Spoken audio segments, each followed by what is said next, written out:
En la sección 5.4 encontramos el concepto de entalpías de reacción.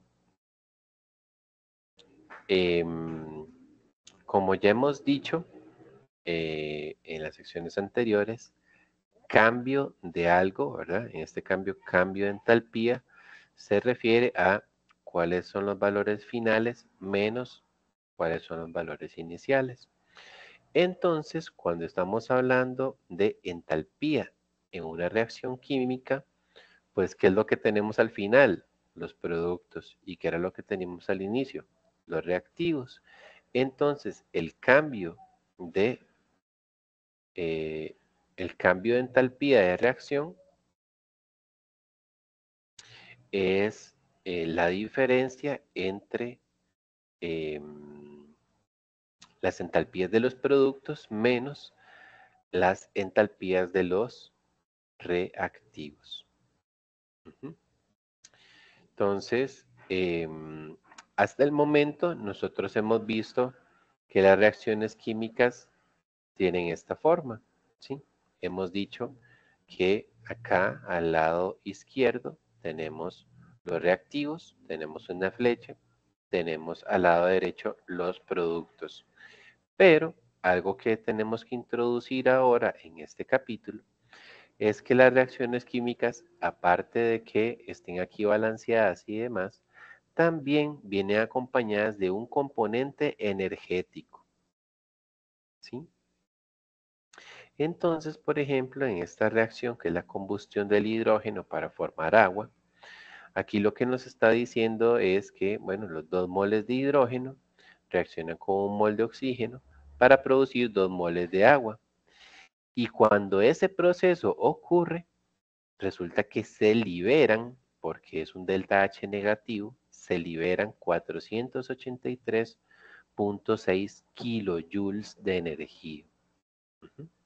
Como este proceso es con un delta H negativo, diríamos que esta reacción es exotérmica, o sea que expulsa calor cuando se lleva a cabo.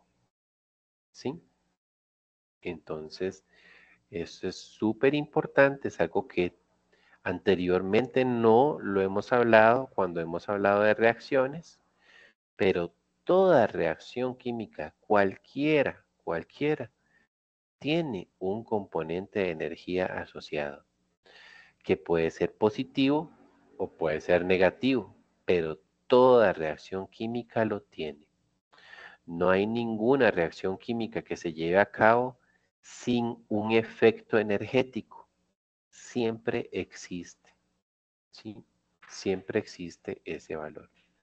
Entonces, por ejemplo, aquí, ¿verdad? Tenemos una representación de el proceso inicial. Teníamos hidrógeno y oxígeno, los teníamos aquí dentro de este globo. Se le acerca una fuente de ignición, una chispa, y bueno, realmente eso se prende, ¿verdad? Es una tremenda explosión y una flama, ¿verdad? Y aquí el producto que se está generando es agua, ¿sí? Es agua, pero una gran cantidad de calor. Ujú. Tal vez habrán escuchado que en estos momentos está en tendencia de que el hidrógeno puede ser un gran combustible para el futuro. De hecho, ya en algunos países se está utilizando para transporte público o incluso en automóviles. ¿Por qué? Aquí libera esta gran cantidad de energía cuando se quema, ¿sí? Cuando se pone en contacto con oxígeno y una chispa, él libera una gran cantidad de energía. ¿Y cuál es su principal ventaja? Que el gas que se produce cuando se quema este combustible es agua. Ujú. Muy diferente a cuando se queman las gasolinas o el diésel. Ujú. Entonces, por eso es que está muy en tendencia hacia la sostenibilidad ecológica y todo esto, el uso del hidrógeno. ¿Mm? Bien, entonces nosotros tenemos, ¿verdad? Es este tipo de relaciones que serán entonces siempre productos menos reactivos. Ujú. Eh, hace muchos años, muchos años, eh, pasó un incidente en 1937. Tal vez habrán visto de estos aparatos voladores, ¿verdad? Que les llaman dirigibles, sí, dirigibles. Eh, básicamente son como un gran globo, sí, que se llena con un gas que flota. Ujú. Eh, y bueno, es una manera de volar, ¿verdad? Alternativa a los aviones.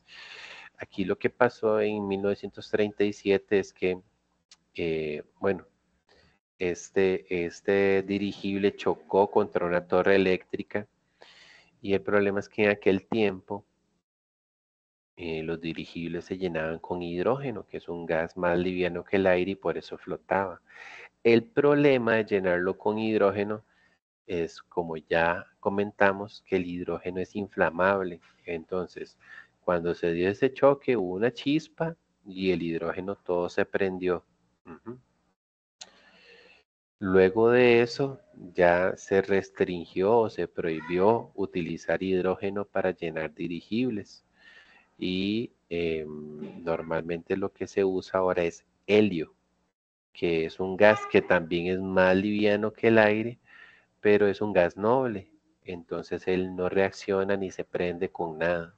Ujú. Bueno, cosas que han pasado en la historia, ¿verdad? De la humanidad relacionados con la química y pues que no, que han dejado enseñanzas, ¿verdad? Han dejado enseñanzas. Bien, entonces, cosas que tenemos que saber nosotros sobre la entalpía de reacción. Primero que todo es que la entalpía es una propiedad extensiva, ¿sí? Extensiva. ¿Qué quiere decir eso? Que depende de la cantidad de muestra. Si recuerdan, en algún momento en el capítulo 1 se hablaba sobre propiedades intensivas y extensivas. En este caso, la entalpía de reacción es extensiva, ¿sí? Entonces, ¿a qué se refiere eso? Vean que aquí nosotros tenemos esta reacción química. Tenemos un mol de metano, se está quemando con 2 de oxígeno y nos está produciendo esos productos y tenemos una liberación de calor de 890 kilojoules. ¿Qué significa que sea extensiva? Que si en lugar de un mol de metano yo uso 2 moles de metano,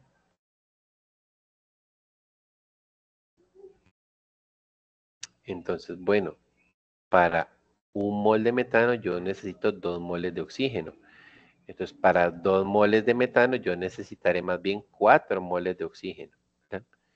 Pero el tema es, si yo uso la cantidad doble, si yo uso el doble de la cantidad eh, de la reacción, entonces el calor liberado por la reacción sencilla es 890. Si yo uso el doble, entonces el calor es el doble también,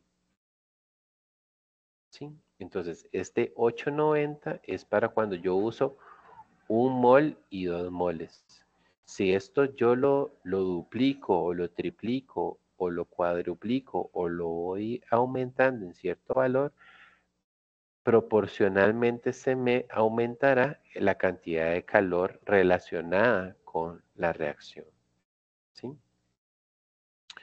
Una segunda cosa súper interesante sobre los cambios de entalpía en las reacciones es que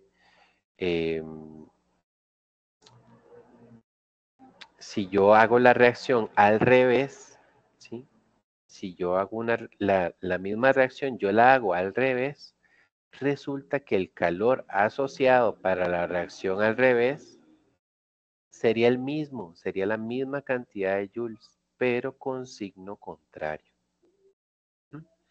Entonces vean que acá yo lo que tengo aquí escrito es la misma, esta es la misma reacción que esta 518, ¿lo ven? Es la misma reacción, solamente que está invertida. O sea, más bien yo estoy tomando los que eran productos aquí, los estoy poniendo de reactivos, los voy a poner juntos para fabricar lo que eran los reactivos acá, los voy a tener acá como de productos. Entonces, ¿cuál sería el valor del calor de reacción o la entalpía de reacción para esta reacción que es la contraria? Pues vean que sería 890 también, pero positivo. Aquí era negativo, aquí era positivo. Entonces, siempre que yo esté pensando en el proceso inverso, en la reacción inversa, entonces el calor va a ser el mismo valor, la misma magnitud, pero de signo contrario. ¿Sí? Y otra cosa importantísima de resaltar para, eh,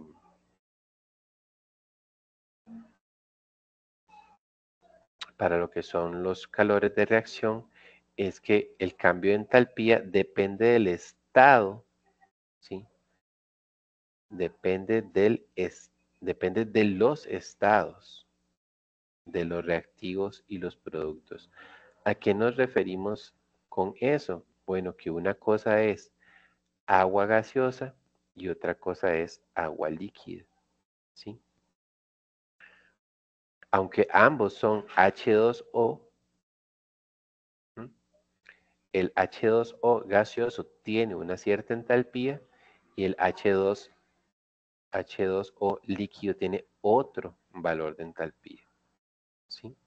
Entonces, es muy importante que cuando nosotros estemos analizando los calores que van a estar interviniendo en una reacción, nos fijemos en cuál es el estado en el que están los reactivos y los productos, porque em, eso va a afectar el valor con el que nosotros calculemos la entalpía de reacción. Ujú. En el ejemplo resuelto 5.4 podemos ver una ilustración de cómo utilizamos el calor de reacción para hacer ciertos cálculos. ¿Sí? Bien, dice, ¿cuánto calor se libera cuando 4,50 gramos de metano se queman a un sistema a presión constante? ¿Ok? Entonces, el metano es el mismo gas que teníamos nosotros aquí arriba en la expresión 518. Ujú. Aquí sabemos que un mol de metano eh, produce 890 kilojoules, ¿verdad? Pero no me dicen que voy a utilizar un mol, sino que me dicen que voy a utilizar 450 gramos. Entonces, ¿qué sería lo prudente aquí? Que nosotros estos 450 gramos los pasemos a moles, ¿sí? Recordemos esa ecuación, es muy importante, ¿sí? Mol es igual a los gramos divididos por el peso molecular. Ujú.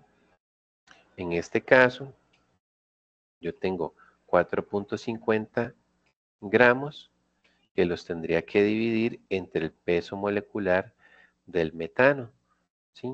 Aquí tengo CH4. El carbono pesa 12 y el hidrógeno pesa 1. Como tengo 4, entonces el 12 del carbono más 4 del hidrógeno son 16, ¿verdad? 16 gramos por mol, ¿sí?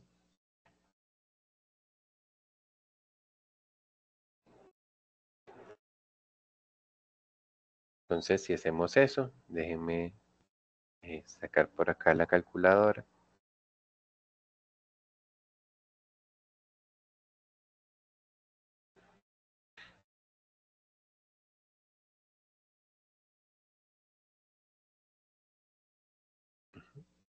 Si hacemos 4.50 sobre 16, tendríamos 0.28, ¿sí? 0.28.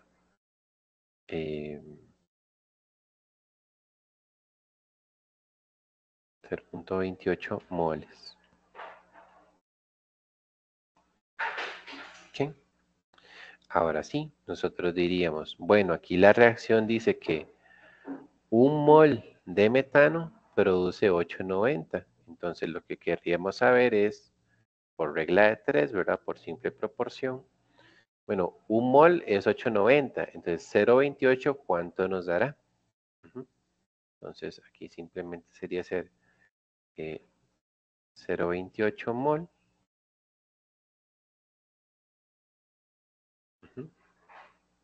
Y aquí pondríamos, abajo pondríamos un mol de metano.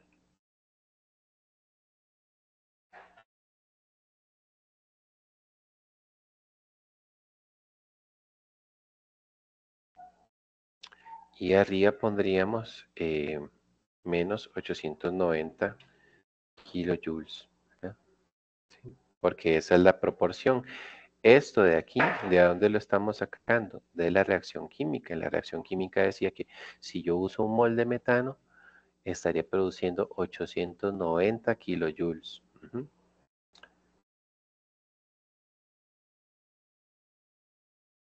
Pero yo no tengo un mol, sino que lo que tenemos es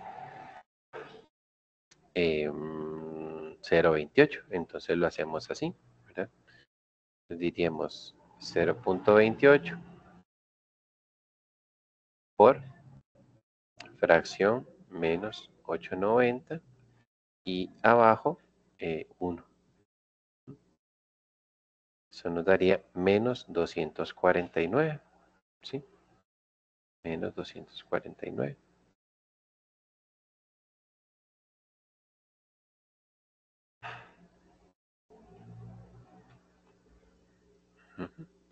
¿Sí?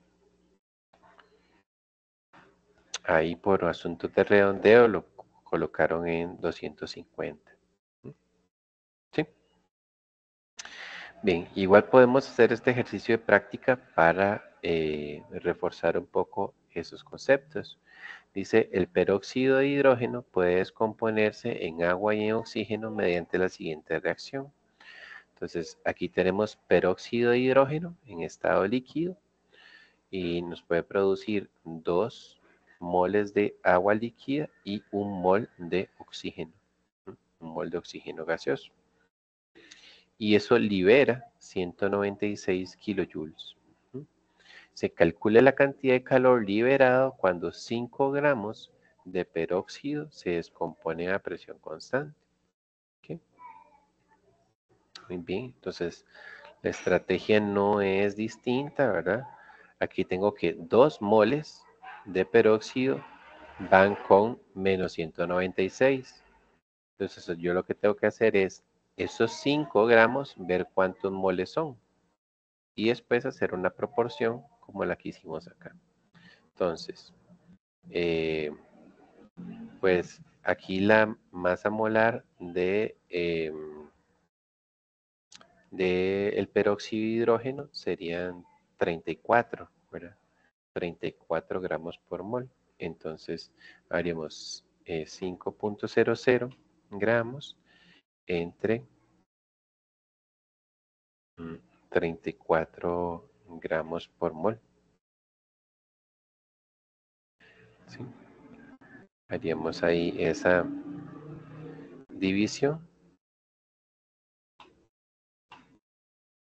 y si lo hacemos por acá tendremos 5.00 entre 34, estaremos hablando de 0,147, ¿okay?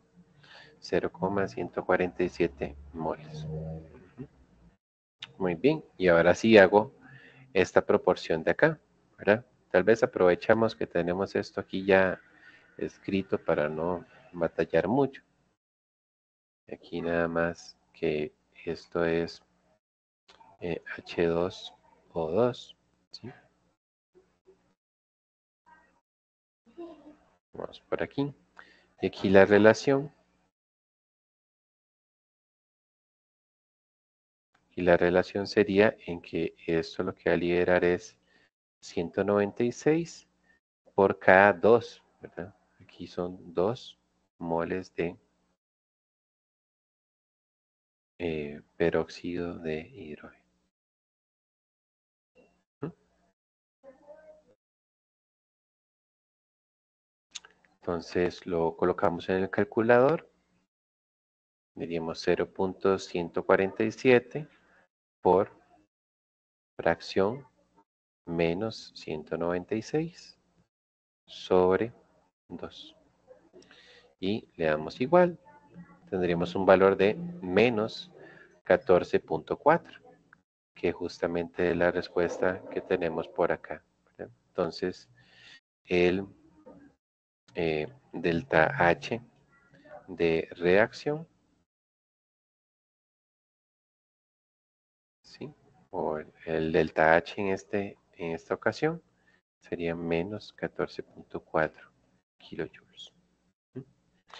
Entonces, de esta manera podemos ver cómo nosotros podemos utilizar el dato del calor de reacción junto con alguna determinada cantidad de masa para encontrar cuánto calor se va a absorber o a liberar en una reacción química dependiendo de la cantidad de masa que utilicemos.